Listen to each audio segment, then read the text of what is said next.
I'm Jay Crawford. A lot to get to today as far as the news goes. So we begin in Erie County with the news that today Navy Corpsman Maxton Soviak, one of the 13 killed in Afghanistan last month, was laid to rest.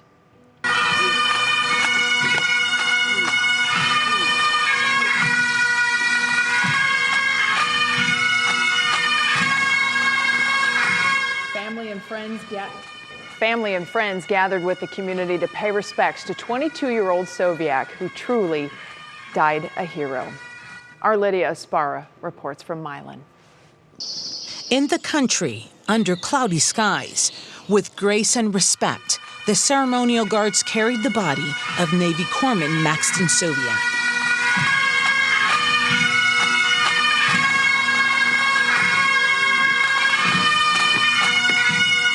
Mourners, along with Ohio Governor Mike DeWine, gathered outside the Firelands Fieldhouse for the final goodbye.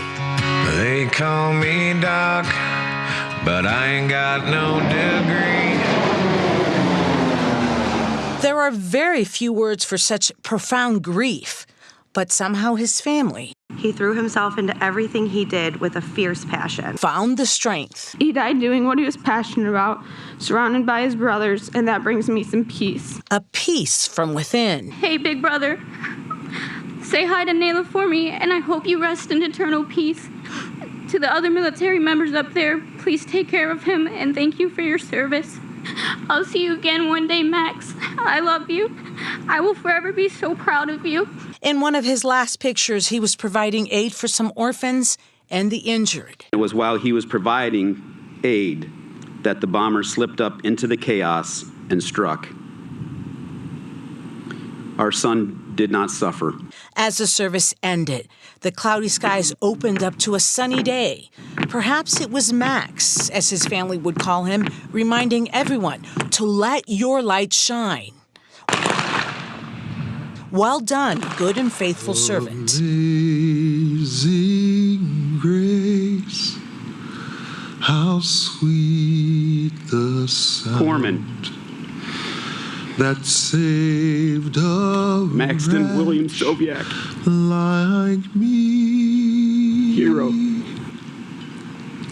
I once My hero. Was lost, but now am found. That was Lydia Esparra reporting. The Navy says Soviak was buried privately today in an undisclosed location. Tragic news out of Akron this afternoon after fire ripped through a home in the city's North Hill neighborhood. Sadly, 5 people were killed, including 3 children in the overnight blaze.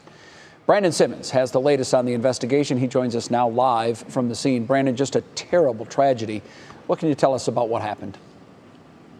Hi, Jay. Yeah, it doesn't get much worse than this. Many people I spoke to in the community were at a loss for words when they heard what happened here at this home on Linden Avenue. Of course, overnight, this is where that fire happened, and that family, many of them not able to make it out. And you can see behind me what's left. It's really not much, completely destroyed on the front side of the home and now boarded up after fire crews came. Now, the fire department says they were called out to this home just before 1 a.m. overnight, and neighbors and family members were trying to get people out of the house at that time as the fire crews showed up. And as you said, 2 adults and 3 children did not make it out alive, and 4 others were also taken to area hospitals for treatment. Now, right now, the cause of the fire is not known and is still under investigation by Akron Fire and the State Fire Marshal's Office. Now, neighbors spoke very highly of the Suba family who lived in this home, saying it's a shame that something like this could happen to such great people. And they were a wonderful family. They invited us to their celebrations, brought food over. They would give me fresh green beans out of their garden. They got pumpkins growing. Really nice people, beautiful people. It's a shame that this happened to them. It's just a terrible, terrible loss, you know, for us, because of the fact we lost some wonderful, wonderful neighbors. Now, this family also touched the community at large. They came here from Nepal a few years back and moved into this home just months ago. And today, dozens of people from the Nepali community came here to pay their respects, and they're still doing so right now. We also received a statement from Akron Public Schools saying that grief counselors are on hand at the school to help students and staff who may have been affected by this tragedy. Now, right now, the names of the victims in this fire have not been released yet officially. However, we did hear from one of the victims' sons who drove here from Columbus immediately after hearing of the fire. We'll hear his story coming up at 6 o'clock, Jay. All right, Brandon Simmons live in Akron tonight. Brandon, thank you. Now on your feet at 5, Cleveland voters will be heading to the polls tomorrow to take a big step toward electing the first new mayor in 16 years. The top 2 finishers in Tuesday's nonpartisan primary will advance to the November 2nd election. The race has attracted new and familiar faces to the race. It's the most competitive in 20 years. Mark Namick is here now to give us a little preview of all of this. And Mark, this has gotten so much attention. A lot of names that we are familiar with, some that we aren't, but all of them at this point kind of have an equal footing going in. But obviously, it's competitive. This is super competitive. We got to go back 20 years to 2001 when former Mayor Michael R. White announced that he wouldn't run again. That set up the crowded field with big names, as you mentioned. Some we know, some we don't. But that year was when they elected the first female mayor, Jane Campbell. She would lose 4 years later to Mayor Frank Jackson, who has been there since. And it was his announcement that he's going to retire at the end of the year that has set off this year's crowded field. Well, it's so interesting to see all of the different characters that have come to be on this ballot. So who actually has a chance out of how many are on the actual ballot? Yeah, there are 6 major candidates of the 7, and I'm going to go through this list. Some of those are familiar. Former Mayor Dennis Kucinich, Council President Kevin Kelly, Councilman Bashir Jones, State Senator Sandra Williams, and former Councilman Zach Reed. And then there is the newcomer, nonprofit executive Justin Bibb.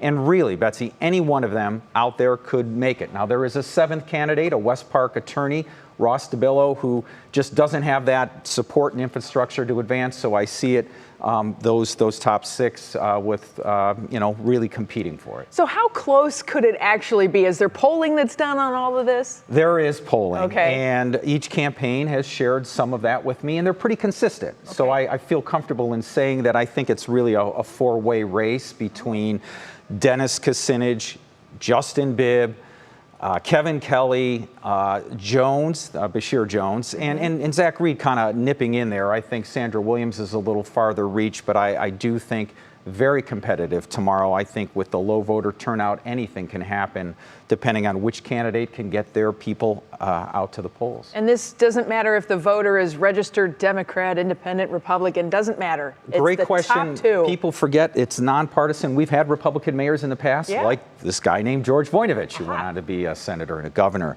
So top 2 advance to that primary. And then we'll have a very tight and close race after that. And there's so many implications to whomever wins this, certainly. Well, polls will open tomorrow at 6:30 in the morning, close at 7:30 in the evening. There is no in-person voting at the election board unless you are unsure where to vote. Mark Namick covering this for us. I know you're going to be back tomorrow. I can't wait. This is a little bit like my Super Bowl. I know there is, obviously, as we saw, a lot more important news and heavy news going on, but this will matter a lot to voters here in Cleveland and in the region. The future of leadership is on the line. Absolutely. All right. Thanks so much, Thank Mark. you. Jay? Mayfield from under center. Turns, gives Chubb wide open. 15, 10, 5. There he goes. Touchdown. Nick Chubb, his second of the day. In motion. Edwards-Helaire out in the left flat. Back. Mahomes throws. Caught. Kelsey's got it. And he's in. Touchdown. Kansas City. And the Chiefs lead. And he's got the snap. Hot first down. Sets. Up in the pocket. Rolls left. Got to get rid of it. Throws. And it's intercepted by Mike Hughes. He's got it. The Browns lose again on opening day. On a day where it looked like they might have a glorious win. Really, 2 bad passes for Baker Mayfield. Yeah. You know, I mean, everything else, he was practically throwing a perfect game. Completed 75%, threw for over 300 yards, but not to be. Wasn't the outcome fans were hoping for. But the real hope is that we'll get a rematch with these guys when it really matters later in January. Voice of the Browns, Jim Donovan. On the call yesterday, Jimmy's made it back to Northeast Ohio, joins us now for a breakdown of a heartbreaking day in Kansas City. I guess, you know, when you look at what the odds makers said, we weren't expected to win, but still, this was one that after you watched the first half, it's one we should have had. I say if we get another crack at them, let's play them here. We've tried it there for a couple of times. That would be nice. Let's play it here. They were perfectly prepared. They really had a great game plan, did these Browns. The first half was as good as you could ever see. Baker Mayfield was perfect in the first half. But they went out of sync in the second half. Imagine, they led the game for 53 minutes. And when it went off track, it really went off track. It started a little bit with a Nick Chubb fumble that led to a Kansas City field goal. And then it continued right after that. The big play coming that really turned the momentum. This backyard, you go long, I'm going to get it to you. Mahomes to Tyreek Hill. John Johnson III got turned around, 75 yards on one play, and now it's a 2-point ball game. And then the unthinkable. Jamie Gillen for his first punt of the afternoon and the season. It was a perfect snap. He dropped it, and then he tried to run with it. A lot of people think he probably should have tried to punt it, and they got stopped at the 15-yard line. Kansas City took the lead. Then that final drive, after Kareem Hunt got them down near midfield, Baker on first down said he was trying to throw it out of bounds. Instead, it went in the direction of Harrison Bryant and into the hands of Mike Hughes. And so Kansas City, in the last 7 minutes, comes back and beats the Browns. 60-minute games, something's going to happen that doesn't go your way, and you got to respond to it. And I think we have the right guys to make sure to in this building that will respond when something happens in those games, because it's going to happen again this week and the week after that. You're not going to play the perfect 60-minute game, and they got to be ready to respond when things don't go our way.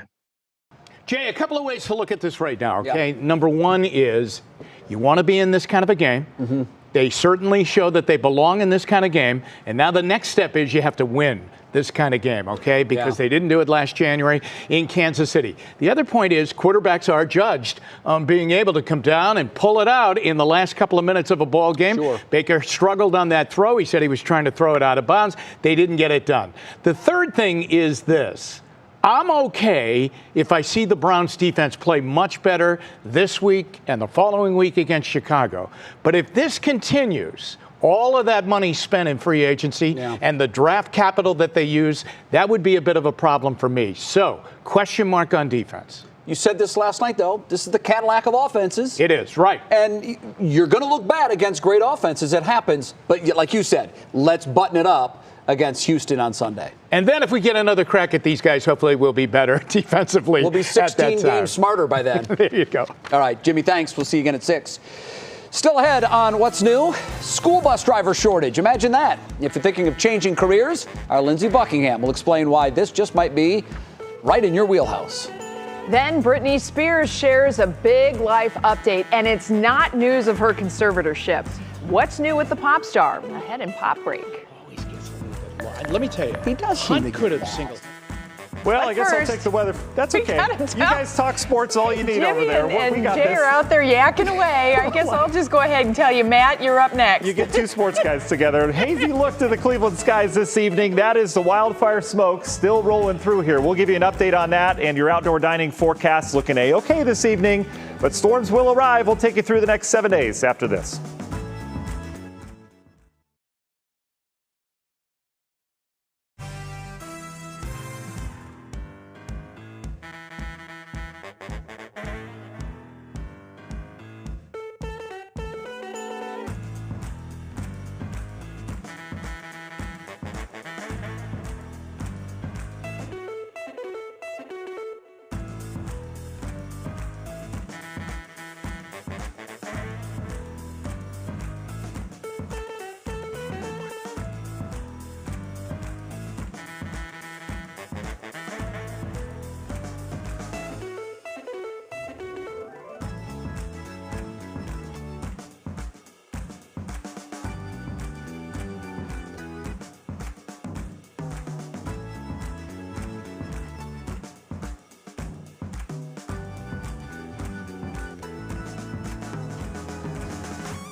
Well, now that Labor Day is over, school is in full swing. I always considered it after Labor Day that it was like officially school time. Hard to be serious until after Labor Day. Exactly. Well, now we're learning that thousands of schools nationwide are facing a bus driver shortage. So, it's no different here in Northeast Ohio. Our Lindsey Buckingham decided to talk with a local school district about its struggle to find enough bus drivers. School buses pulling in, then heading back out. Every day, helping to save families millions of driving miles each year. But without enough drivers, we're sometimes having to double up over on our bus routes. We're also having to cancel field trips, cancel athletic events. Black River Local School Superintendent Chris Clark says when they're short drivers, some kids stay on the bus for hours. Most folks don't realize we're almost 118 square miles. We're in Lorain, Medina, and Ashland County. And with no subs available, Transportation Director Bruce Berry says staff members sometimes pull double duty. I work with the athletic director pretty closely, though, so if I need to pull him actually and have him do like a van route, I can pull that van driver and put that person into a bus. So what's steering people away from bus driving? I think the problem is, though, that there's such a process in order to get the CDL, and to get licensure, to get trained to drive a bus, and how to deal with the kids. People just kind of shy away from that. Now, part of the problem for some of those potential bus drivers is not finding the time to complete some of those pre-service classes. Now, to help with those struggles, the Ohio Senate introduced Bill 319, which would allow some of those courses to be completed online. That bill has yet to be passed. In Ashland County, Lindsey Buckingham, 3 News. Jay and I are just sitting here telling stories of the bus. Yeah. Back in the day. You know, they knew how to get your attention. Man. Some of them were heavy with the brake. Oh, Mr. Finney. He was a hero in Copley. I mean, he's like a legendary school bus driver in the Copley Fairlawn School District. And man, somebody be out of line. He'd hammer on that brake real quick and everybody looks up. What's going on? I always try to tie in the weather word with the story previous, and I thought about this for a while. And you know how when 2 bus drivers would go by on the road, they would always do the bus driver wave. So that's your weather word today is wave. Unless it was rival schools, Jay, then they'd give another wave. But you're absolutely right. Yeah, typically bus drivers are in the same fraternity. Right. Typically, that's right. They are. A lot of those seats had good padding as well. You'd figure that out real quick, Betsy. Thank goodness. Yeah, for sure. We'll get that weather word in. Temperatures outside right now, kind of hodgepodge, right? Look at Ashtabula County sitting in the 70s, even some 60s up towards Erie. More on that in a second. The rest of us, south of that front that's been wobbling across Lake Erie over the last couple days, we're in the 80s. Another hot and sticky day. Dew points have come up even versus yesterday. We're now near 70 degrees, so it is just downright humid once again, and that's all being propelled on our nice southwest breeze that continues to gust over 15 at times. Had another near miss. If you joined me last night, we were tracking powerful storms into areas just east of Erie. Yet another line just moved through. Conneaut, Kingsville had some rumbles with that, some heavier downpours. That thing's flying out towards the east over 60 miles per hour, so it is now long gone. Likely seeing the towering cumulonimbus and hearing the rumbles of thunder, which are now near Meadville, PA. That is outbound. No storms in the forecast as we go over the next couple hours, but you can see yet another very quick moving wave of energy along that front. There it is. All right. And that front will continue to produce these showers and thunderstorms, but it'll stay just towards our north. So what happens with this front over the next couple days? Well, it's surging back as a warm front tonight. So this will continue to track northward. So that'll continue to bring in the steam from the south. But eventually it's going to get the move on because we've got an area low pressure well off towards the west. This will get things moving, and it'll bring a line of showers and thunderstorms in here late tomorrow, and especially on into Wednesday. Still dealing with those really hazy, smoky skies. That is the wildfire smoke that's been overhead the last couple days. Look how it moves out, though, over the next 24 hours as we get that push of wind from the west at the mid-levels, and that should help to clear our atmosphere out as well. But we will have some rain. And this is Tropical Storm Nicholas down to the south. We'll talk more on that in the next half hour. National Design Mart Hour by our forecast. Clouds will come and go tonight. We should stay rain-free. It's going to be a muggy night tonight. It's tomorrow that we really warm things up, and then we'll be tracking a line of showers and thunderstorms in from the west. Should move in well after sunset, and that will set up your Union Home Mortgage 7-day forecast with storms around on Wednesday. We come out of it with some sunshine and beautiful conditions setting up this weekend, out ahead of another round of perhaps pattern-changing thunderstorms next week. We'll be back right after this.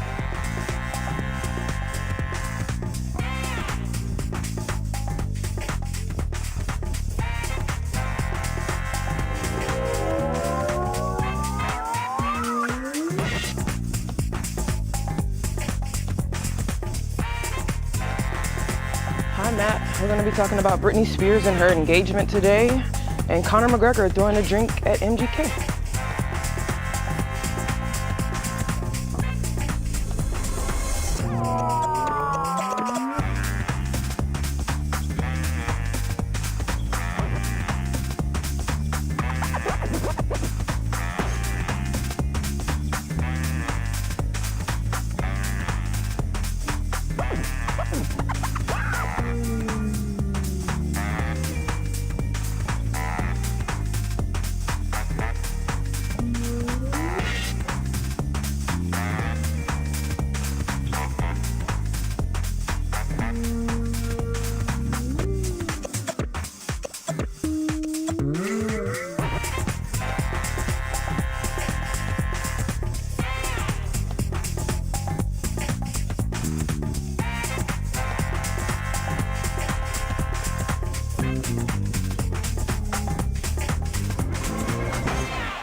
I love when we have a Cleveland tie to Pop Break, and we do today. And this is one of my all-time favorite stories. I'm calling it the alphabet story. It's MGK, UFC, MTV, VMA. So we turn to KC with more on all of that. Here is our Kira Cotton with today's Pop Break. I love that. I'm going to try and keep it all straight for you guys. The MTV Video Music Awards took place last night, but the moment that everyone is talking about took place before anyone could even take the stage. UFC fighter Conor McGregor and Cleveland's own MGK got into a red carpet shuffle. It is unclear what exactly went down, but pictures and videos show the two exchanging words and McGregor lunging at MGK and throwing a drink. The night went on as planned, but things were definitely intense from the start. And wedding bells are ringing for Britney Spears and now fiancé Sam Asghari. The couple got engaged over the weekend after more than 4 years of dating. The pair shared the news on social media with a picture of the ring and a video that Spears captioned, "I can't believe it. Congratulations to the happy couple." And folks are still not over Ashton Kutcher and Mila Kunis' bathing habits. While serving as guest picker on ESPN's College Game Day, the 43-year-old actor was drowned out by chants of "take a shower" while he was trying to talk. And if you're unfamiliar, these comments come 2 months after Kutcher and his wife appeared on a podcast saying that they don't bathe with soap every day and that Kutcher only hits his hot spots. Now, I don't know about you guys at home, but this is not something I can get behind. Showering is probably a highlight of my day. And I'll second that. Yeah, I'll second that. You know, I guess if you live in a life like Ashton where you don't have to be around people all the time, I mean, I guess. What's the difference? Whatever you want to do, but. I feel gross just laying on my couch too long. There's no way that I could go like 24 hours without showering. Yeah. No way. Just hit the hot spots. Yeah, that's interesting. Takeaway. Wow. Thanks. Thank you. Well, today's Worth the Watch is a video that went viral over the weekend. It's all about a cat who got into Hard Rock Stadium, that's in Florida, Saturday night. This happened during the, I know, right? During the University of Miami Appalachian State football game. You see the cat was up on that railing in the top deck, and it was just dangling by its nails on a fabric flag that was up there. And some students in the deck below held out an American flag. You can see the cat, and then here it comes. And they saved the cat with the American flag, and the entire stadium went wild. This was actually the main attraction. The football game, Betsy, was the sideshow. And no word yet on how the cat is doing. It appeared to survive the fall, which is great news. Oh, my gosh. Also, no word on how it got in. Look at it just dangling there by the nails. Poor thing. And then my favorite is the crowd reaction. They just everyone's watching.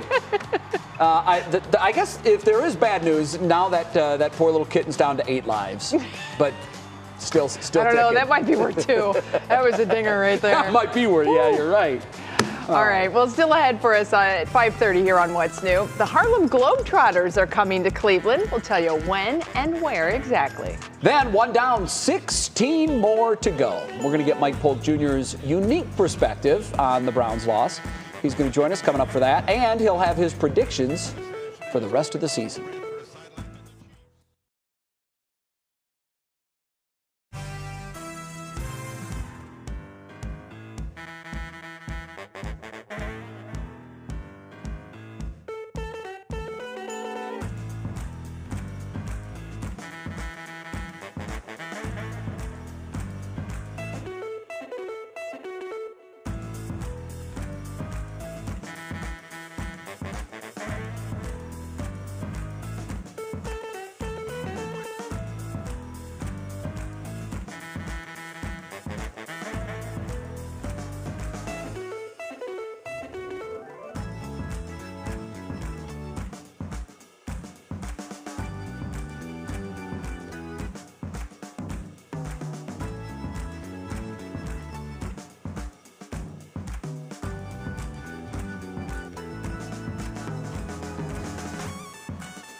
Corpsman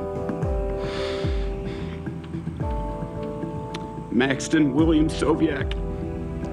Hero. My hero.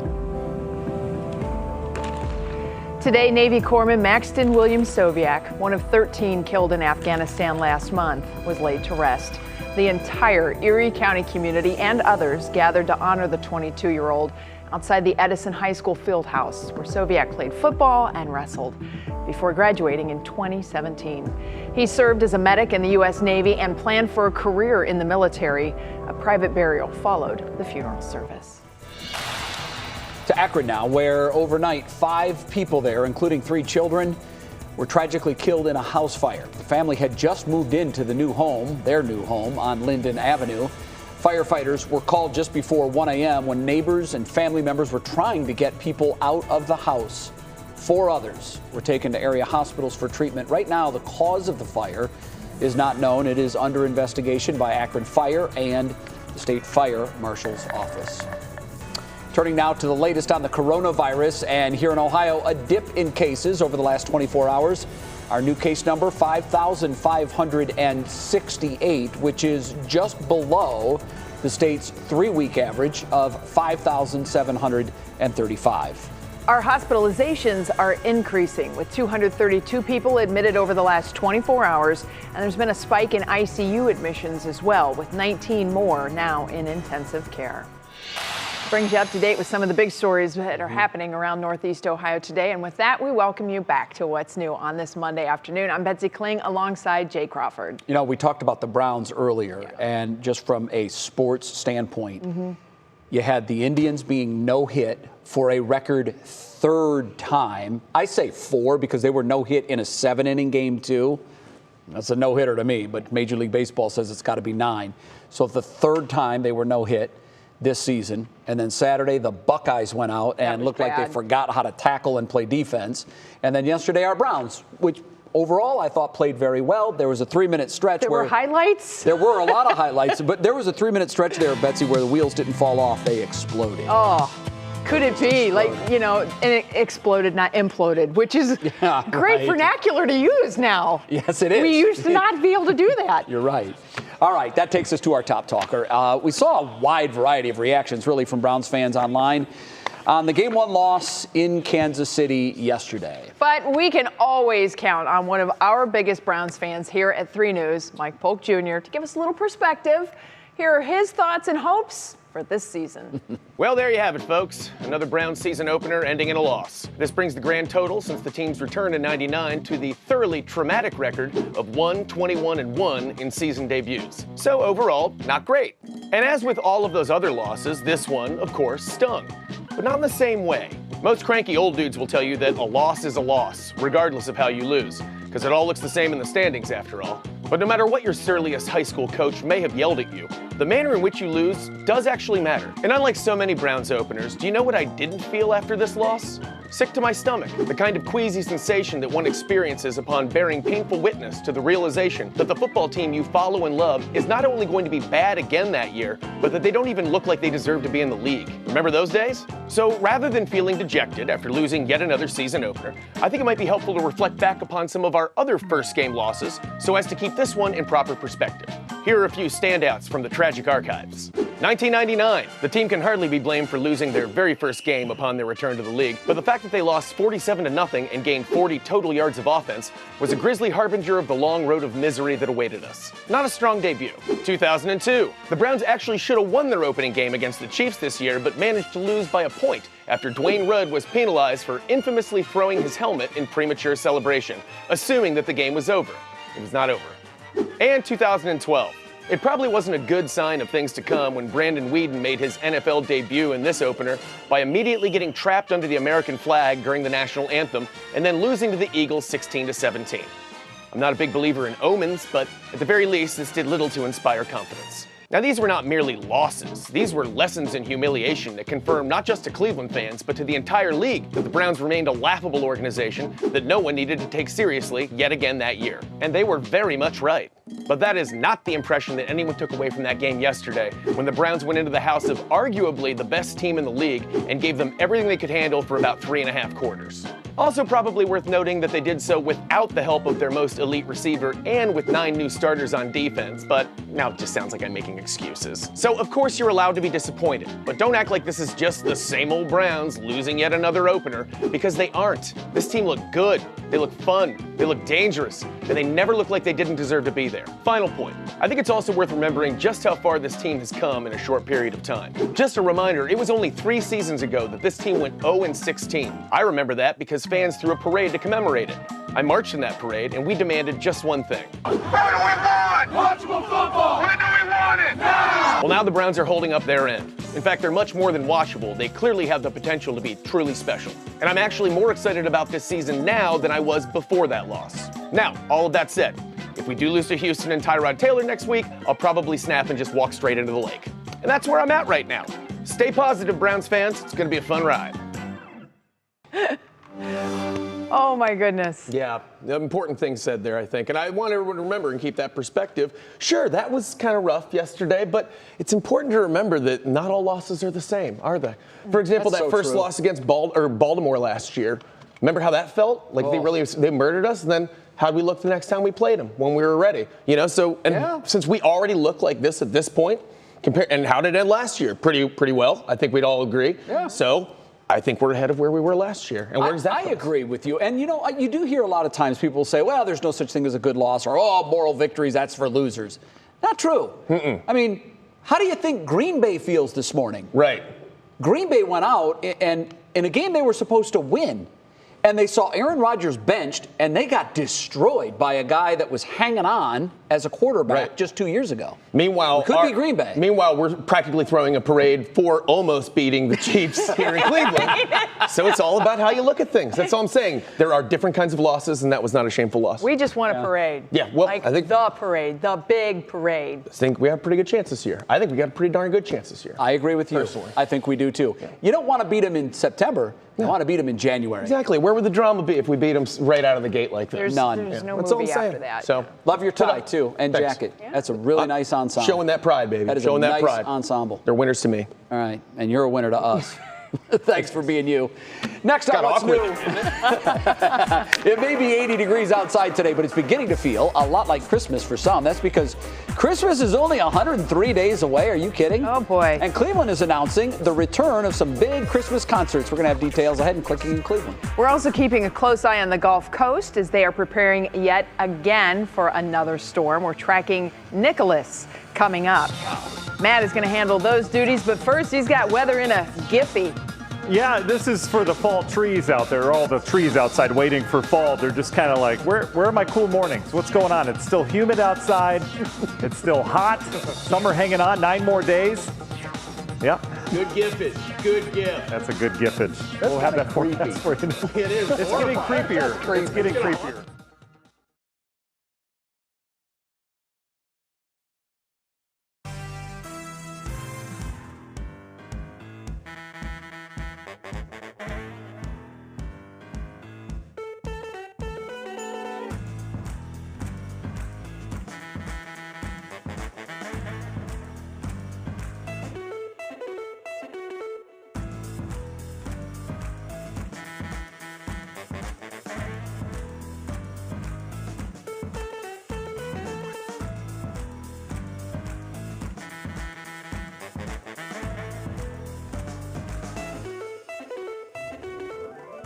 Mic check. What's clicking in Cleveland today is the Trans-Siberian Orchestra.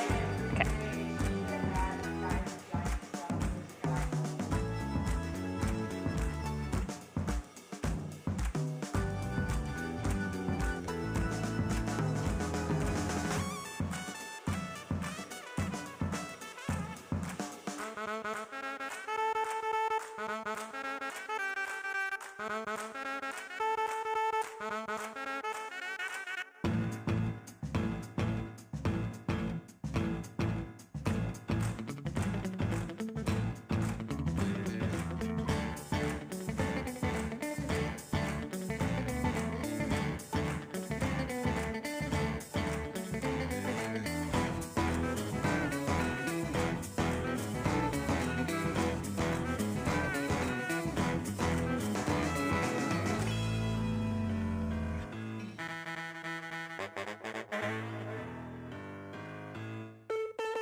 We will be prepared for whatever the storm may bring in.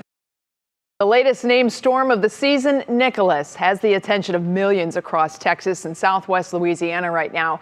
The National Hurricane Center warns that the system will trigger considerable flash and inland urban flooding and could reach hurricane strength that it's very slowly continuing to move northward offshore of Texas. We go now to a live picture from Corpus Christi, Texas. Now keep in mind, the system could dump 20 inches of rain in some of the hardest hit areas over the next several days. One thing that we are always concerned about with landfalling tropical systems is the inland rainfall. And so often that is kind of a secondary storyline, but that becomes a major player in the days that follow. That rain eventually trickles back out to the coast, so it's a multi-day flood threat for places like Houston, Corpus Christi, and boy, it's just going to continue then to move to the north, Matt. Yeah, and that's it. And if we look back to Harvey, Betsy, you know, the problem wasn't the immediate impact. Yeah, there was strong wind, there was a lot of rain when it came in, but it just sat. The jet stream pattern just had this tropical rain that just sat for days, and that often is the overrunning story, is the flooding from these systems, because they're literally bringing in tropical moisture. The rain is heavier, the rainfall rates are higher, and it just is an incredible amount of moisture coming in with these systems. So the latest on Nicholas, still a very strong tropical storm. You can see center of circulation just to the south there of the coast, likely to make landfall in the next 6 hours or so. This is a northeastern heavy storm in terms of the convection, the clouds, the rainfall. So you get northeast of that center. That's where the bulk of the rainfall is with this system as it continues its track off towards the north. It's going to be a slow mover. As we mentioned, yeah, wind's going to be an issue, but this is mainly a rainmaker as you look at the time that it takes all the way through Wednesday, barely making it into areas of southwestern Mississippi. So a very slow mover, lots of rainfall along the I-10 corridor, and eventually this will, as it looks through the model runs, translate out towards Alabama and areas of Georgia. But it will stay away from us, and the main reason why is because we've got a frontal boundary to deal with. These frontal boundaries act like just kind of a sweeping hand that kind of clears everything out. So that will keep everything down to the south. But here's where our low pressure is now. We're dealing with the heat once again today, especially further south you get. We've had these periodic showers and thunderstorms riding that boundary, and they have been potent because we've got a jet stream kicking in above this. So we've had yet another round of storms move through areas of Pennsylvania and New York, producing some damaging winds. But this frontal boundary will continue to stay to our north tonight. Tomorrow it'll be even further to the north, so it'll keep all these showers and thunderstorms away from northeast Ohio until that actual low moves in. And you can see this cluster of storms just clipped areas of extreme northeastern Ashtabula County, Conneaut, Kingsville, out towards Plymouth, hearing the rumbles. Everything now off towards the east. We'll have a dry evening out ahead of us. So tonight, a muggy night. We've got the tropical air around. We'll stay in the 70s. You notice how the clouds come and go. A light breeze, a very summer-like heavy feel to the atmosphere tonight. Tomorrow morning, as we take you National Design Mart hour by hour through that forecast, you can see we have clouds tomorrow morning. We should clear things out and get some peaks of sun in here. We'll be dry for the remainder of the day tomorrow. It'll be warm. I think we make it mid-upper 80s once again, much like yesterday. And then watch what happens tomorrow night. Here comes our front finally coming into the area. Maybe some late day storms in our western community. That will transition east and bring a pretty stormy day around here on Wednesday. Bigger picture, as this front moves in, you can see how it keeps all the remnants of Nicholas down to the south. That will be the case on into the weekend, but the humidity will remain thick all the way through the weekend until next week. That's when we see some changes around here. Union Home Mortgage 7-day, hot day tomorrow. We cool down a little bit, but still muggy on Wednesday with those storms. Sunshine prevails Thursday, Friday, Saturday, setting up a beautiful weekend, Jay, before more heat and humidity out ahead of next week's storm. All right. I'll be cheering for that rain on Wednesday because the grass is crying for it. Right. It's getting crunchy. I planted grass and the seed's still there. All right. Yeah, the water is a key ingredient. Matt, thanks. All right, right now, time to see what's clicking in Cleveland, and you know the drill for that. We bring in our digital anchor, Stephanie Haney. Stephanie, hope you had a great weekend. Very good to see you again. Good to see you, Jay. I did have a great weekend. I hope you all did at home. And we've got a pretty big December coming up here. The world-famous Harlem Globetrotters are coming back to Cleveland for their new Spread Game Tour. We'll be able to see all of their tricks and fun at Rocket Mortgage Fieldhouse in December. They'll be here for one day with two shows on Tuesday, December 28th at 2 p.m. and 7 p.m. Tickets go on sale in just over 1 week at 10 a.m. on Tuesday, September 21st. Tickets start out at $23. And if you love trick basketball and progressive rock, you can also see the Trans-Siberian Orchestra in Cleveland in December. TSO will also be at Rocket Mortgage Fieldhouse 2 days after the Globetrotters on Thursday, December 30th. It's their 2021 winter tour, and you can see them twice that day, too, at both 3 p.m. and 8 p.m. Those tickets go on sale this week on Friday, September 17th at 10 a.m. with ticket prices starting at right around $50. And congratulations are in order for a near and dear member of our 3 News family. Reporter Austin Love asked his longtime girlfriend, Allison Stibrick to marry him, and she said yes. Yay. Austin popped the question to Allison on the rooftop of the Beacon in downtown Cleveland on Friday night. I think that is probably the most beautiful view in all of downtown Cleveland. Our 3 News photojournalist Dominic Ferrante was there to take these photos, and afterwards they went to a huge surprise party with friends and family at the Market Garden Brewery right behind the West Side Market in Ohio City. And Jay and Betsy, I think this is the most Austin love thing about the whole thing. It was his birthday on Friday, so he did this whole thing on his birthday. What a birthday present for him, though. They are such a fun couple. He just didn't want to forget what date it was that he proposed, because he was like, all right, look, I can keep this all in line here. Smart. Yeah, and I want to point out, too, that the hair was on point for the occasion. I mean, he had the high swoop was working, everything was tight and nice and fresh, and good for you. Congratulations to the loving couple. Thanks, Steph. Coming up, we have the results of our big VeloSano event over the weekend. So many of our colleagues here at WKYC met up on Saturday to ride bikes for a great cause. Sarah Shookman's going to stop by. She's going to tell us how they did. And then the gift that keeps on giving. We have a heartfelt update with this little local man. Only 1 week after he decided to use his art talent for the greater good. That's coming up ahead and show us something good. We'll be right back.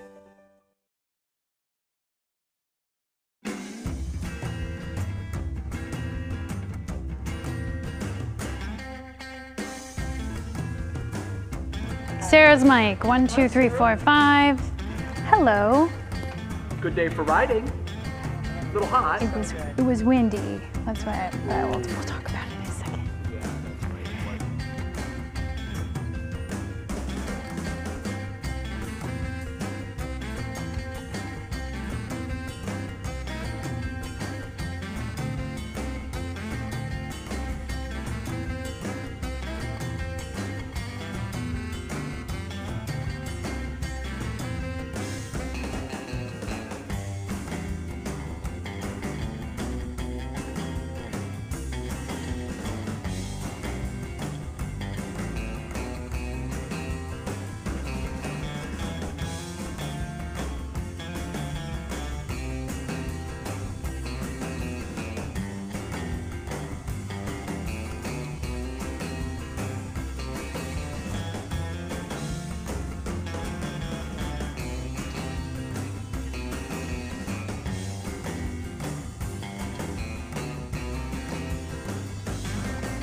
And they are off for a great cause. The 2021 VeloSano Bike to Cure ride officially in the books now. Thousands of cyclists and volunteers took to downtown Cleveland and really across Northeast Ohio on Saturday for a great cause to help fund cancer research at the Cleveland Clinic. Of course, this organization is close to our dear friend Sarah Shookman's heart. She was co-captain of Team WKYC this year. So, I mean, the weather was okay, right? I know you said it was windy. She asked me like 2 seconds ago, and I'm like, hold on a second. So it was windy. Beautiful day. Yeah.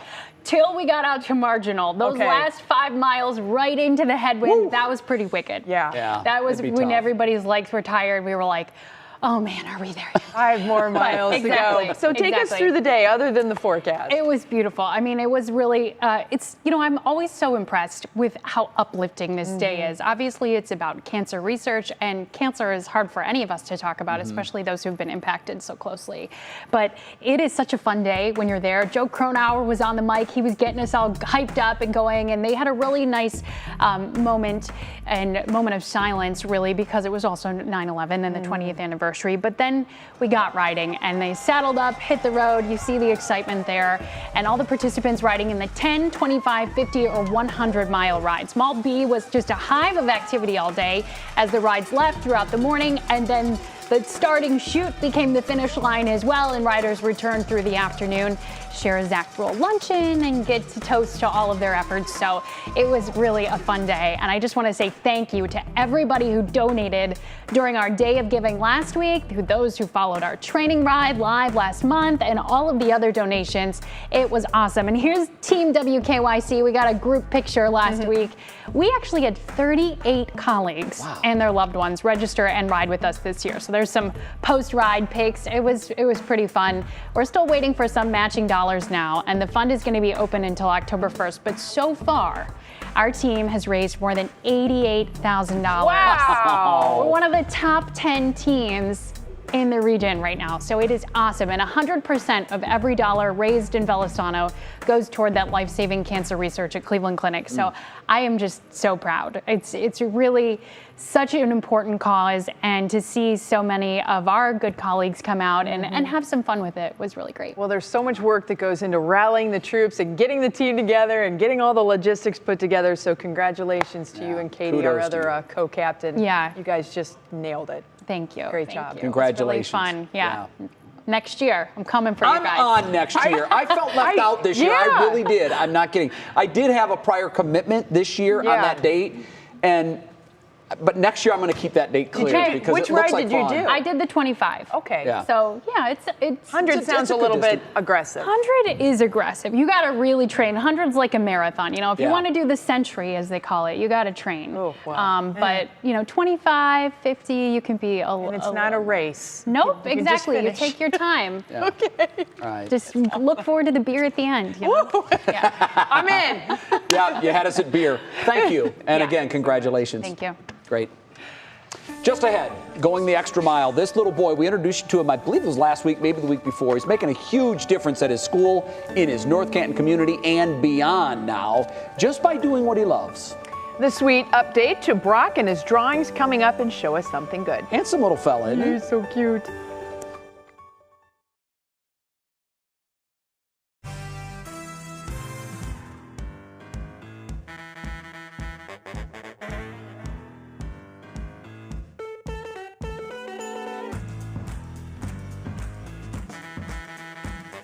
Hey there, Matthew Babb, testing 1, 2, 3, 4. Good evening and thanks for being with us. I'm Russ Mitchell.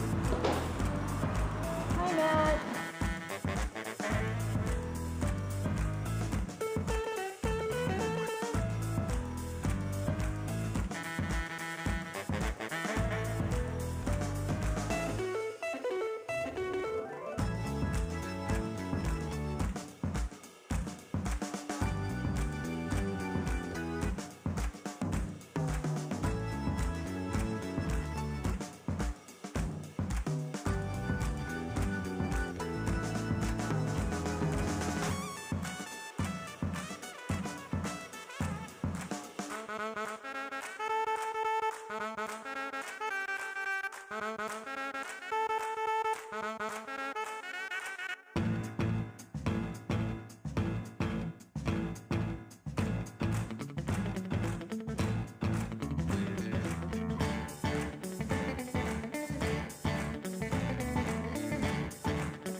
I know there's been some bad news today, but this is some really good news. We have an awesome update to share with you, and today's show is something good.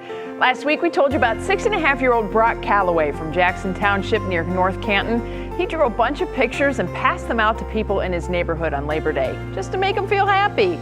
He didn't charge for the pictures, but he did get a few donations. Well, over the weekend, Brock's mom, Vanessa, contacted us, letting us know that those donations, well, Brock ended up using them to buy 347 bags of snacks for his school. Wow. He wanted to buy school supplies for fellow students, but the school told him that they didn't need any, but they could use snacks. Vanessa tells us so many of you have reached out wanting one of Brock's drawings since seeing this story here on What's New. He does plan to make more very soon, and he's going to be setting up another art stand outside his home. He did treat himself to some Sharpies to add to his art collection, but 347 snack bags to give away to his fellow students. My favorite part of that story was the smile on Brock's face as he was doing something for others. And he enjoyed drawing all the pictures, and you can't even imagine the joy that so many other people got from all those pictures, you know, that may not have a little person in their life. And there's nothing better than the kids drawing. I told you in the commercial break, stories like that make me realize we're going to be all right. We're going to get through this for sure. Yep. That's it for today, but we're back tomorrow at 5. We invite you to join us then. Thanks so much for watching What's New. What Matters Most with Russ and Lena starts right now. Now at 6, house fire tragedy. It's a sad day. We lost like our entire family. New information tonight about a fire in Akron that killed 5, including 3 children. Brandon Simmons is live at the scene. Also, the final goodbye. A fitting tribute to a Northern Ohio Navy corpsman who gave his life in Afghanistan. Primary preview. We have not seen an election like this in almost 16 years. Mark Namick breaks down what we can expect in tomorrow's Cleveland Mayoral race. And Tough Talk. Governor DeWine stops in Northeast Ohio with a message about mandatory COVID vaccines. From the WKYC studios, this is What Matters Most. And good evening. Thanks for being with us. I'm Russ Mitchell. And I'm Lena Live. Tonight, new information on a deadly fire in Akron. This, the scene of the burned out home in Akron's North Hill neighborhood this evening after 5 people were killed in an overnight house fire. 3 of those killed were children. 4 others were injured. Brandon Simmons has the latest on the investigation. You can imagine the flames and smoke overnight just by looking at this burned out home on Linden Avenue in Akron's North Hill neighborhood. Fire breaking out just before 1 a.m. It was hot. I actually burned my hand on the rail and come down the step. Jeff Poole was in his home next door when fire crews banged on the door for him to leave. While he was able to escape, several of his neighbors weren't as lucky. I guess they were screaming for help. I wish I'd heard that. I'd have ran right in there and got them. No doubt in my mind. Killed in the fire were 2 adults and 3 children. 3 other adults and another child were also taken to the hospital, their names not being released officially yet. Yim Suba made the drive from Columbus after hearing about the fire, saying his father owned the home and is among the victims. It's a sad day. We lost like our entire family of my dad, so it's really bad. While grief hasn't hit him hard yet, it's already taking over the entire neighborhood, as dozens from the tight-knit Nepali community gathered to pay their respects. I just spoke to her this last Friday. It's heartbreaking, you know. I don't have no words to say anything. This community is based on immigrants. Started out as an all-Italian neighborhood, and we've had immigrants ever since, and we love them. I mean, it makes this community, it's a tight community. The cause of the fire is under investigation by the Akron Fire Department along with the State Fire Marshal's office, but is not considered to be suspicious at this time. Although the Suba family moved in only months ago, neighbors quickly recognized them to be wonderful, loving people. They would give me fresh green beans out of their garden. They got pumpkins growing. Really nice people, beautiful people. It's a shame that this happened to them. It's just a terrible, terrible loss. You know, for us, because of the fact we lost some wonderful, wonderful neighbors. Now, the superintendent of Akron Schools released a statement that mourned the loss of these 3 children, all Akron Public School students. They did say that grief counselors were on hand for students and staff. And Akron's Mayor Dan Horgan also released a statement commending the hard work of firefighters who work to save lives and also offering his support to the family, obviously in this very difficult situation, Lena. Oh my goodness, Brandon, so heartbreaking. Thanks for the update. Also today, Navy Corpsman Maxton Soviak was laid to rest. The American hero from Berlin Heights was killed in Afghanistan last month. Our Lydia Esparra was there and has the emotional goodbye. In the country, under cloudy skies, with grace and respect, the ceremonial guards carried the body of Navy Corpsman Maxton Soviak.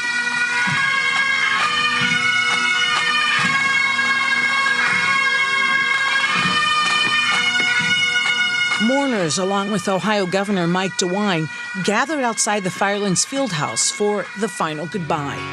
They call me Doc, but I ain't got no degree. There are very few words for such profound grief, but somehow his family He threw himself into everything he did with a fierce passion. found the strength. He died doing what he was passionate about, surrounded by his brothers, and that brings me some peace. A peace from within. Hey, big brother. Say hi to Nayla for me, and I hope you rest in eternal peace. To the other military members up there, please take care of him, and thank you for your service. I'll see you again one day, Max. I love you. I will forever be so proud of you. In one of his last pictures, he was providing aid for some orphans and the injured. It was while he was providing aid that the bomber slipped up into the chaos and struck. Our son did not suffer. As the service ended, the cloudy skies opened up to a sunny day. Perhaps it was Max, as his family would call him, reminding everyone to let your light shine. Well done, good and faithful servant. Amazing grace, how sweet the sound that saved a Maxton William Soviak, like me. Hero. I once My hero. was lost, but now am found. That was Lydia Esparra reporting. The Navy says Corpsman Soviak was buried in a private ceremony. Now to the COVID-19 pandemic. And here in Ohio, a dip in cases over the last 24 hours. 5,568 cases reported today, which is just below the state's 3-week average of about 5,700. Governor Mike DeWine made a stop in Warrensville Heights today, where he talked about President Joe Biden's plans to mandate COVID vaccines. The governor going on record last week saying that, quote, people and businesses should make their own decisions about vaccination. DeWine seeking to clarify his statement today. My concern is this, that order would kick up this dust storm of politics and partisanship, and that it would put the discussion on that as opposed to what I think is the most important thing, and that is convincing people to get vaccinated. The governor's in town for a meeting of the Ohio Redistricting Commission going on right now. We'll have more coming up tonight at 11. Tomorrow is the big day, primary day, where Cleveland voters will take a major step in picking their first new mayor in some 16 years. The top 2 finishers, of course, will advance to the general election on November 2nd. Mark Namick has a preview. 6 major candidates are battling to replace retiring 4-term Mayor Frank Jackson. In recent weeks, they've competed for attention during debates and media interviews and at neighborhood meet and greets. Some candidates and their allies have flooded mailboxes with negative advertising.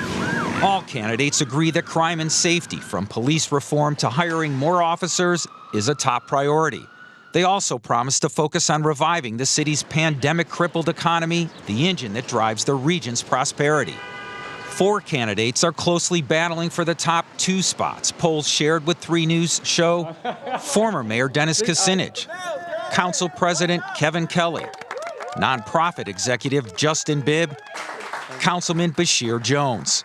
Their campaign themes unchanged. Kelly argues his experience makes him ready on day one.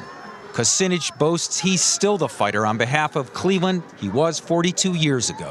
Hope we can count on your vote on Tuesday. Bibb charges his youth and outsider status give him the best vision. Jones contends he best represents the forgotten residents.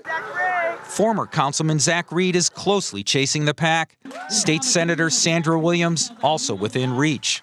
A seventh candidate, Ross DeBillo, lacks the support to move on. On the line tomorrow, a better quality of life for residents, economic growth for the region, the future of the lakefront, and a new mayor to lead the land. What makes this race so unpredictable is the low voter turnout that's expected. Elections officials predict 20% or less. We haven't seen that in a long time. Russ? We talked about that dynamic.